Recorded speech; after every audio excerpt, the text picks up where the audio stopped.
बहुत समय पहले की बात है। चंदनपुर नामक गांव में एक राजा था। वह बड़ा प्रतापी था। दूर दूर तक उसकी समृद्धि की चर्चाएं होती थी। उसके महल में हर एक सुख सुविधा की वस्तु उपलब्ध थी, परंतु फिर भी अंदर से उसका मन अशांत रहता था। उसने कई ज्योतिषियों और पंडितों से इसका कारण जानना चाहा। किसी ने कोई अंगूठी पहनाई तो किसी ने यज्ञ कराया, पर फिर भी राजा का दुख दूर नहीं हुआ। उसे शांति नहीं मिली। एक दिन राजा भेष बदलकर राज्य की सैर पर निकला। घूमते घूमते वह एक खेत के पास से गुजर रहा था। तभी उसकी नजर एक किसान पर पड़ी। किसान ने फटे पुराने वस्त्र धारण कर रखे थे और वह पेड़ की छांव में बैठकर भोजन कर रहा था। किसान के वस्त्र को देखकर राजा के मन में आया कि वह किसान को कुछ स्वर्ण मुद्राएं दे दे ताकि उसके जीवन में कुछ खुशियां आ पाए।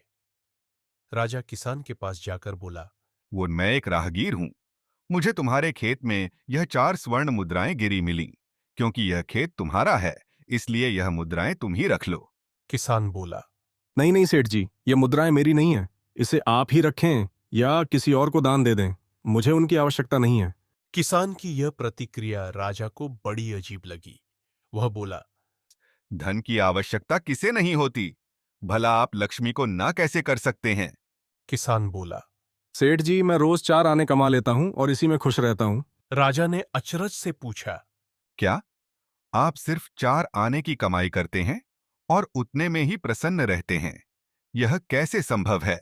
किसान बोला। सेठ जी, प्रसन्नता इस बात पर निर्भर नहीं करती कि आप कितना कमाते हैं या आपके पास कितना धन है।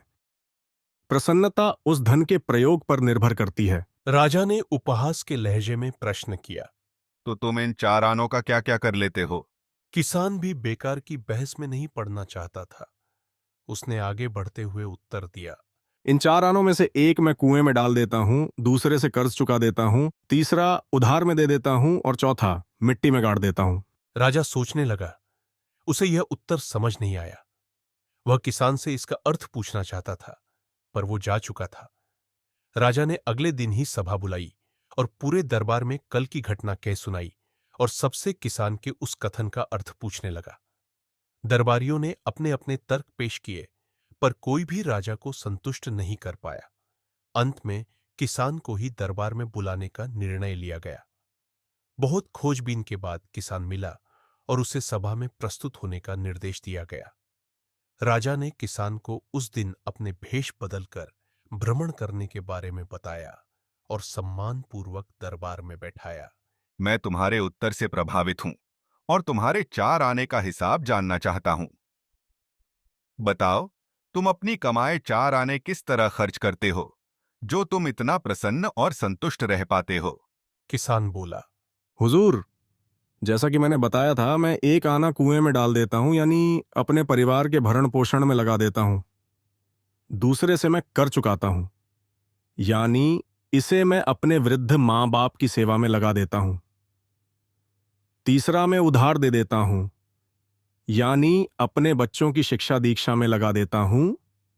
और चौथा मैं मिट्टी में गाड़ देता हूं, यानी मैं एक पैसे की बचत कर लेता हूं ताकि समय आने पर मुझे किसी से मांगना ना पड़े और मैं इसे धार्मिक, सामाजिक और अन्य आवश्यक कार्यों में लगा सकूं। राजा को अब किसान की बात समझ आ चुकी थी।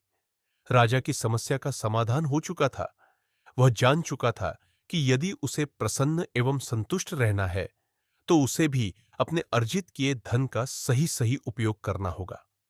मित्रों, देखा जाए तो पहले की अपेक्षा लोगों की आमदनी बढ़ी है, पर क्या उसी अनुपात में हमारी प्रसन्नता भी बढ़ी है?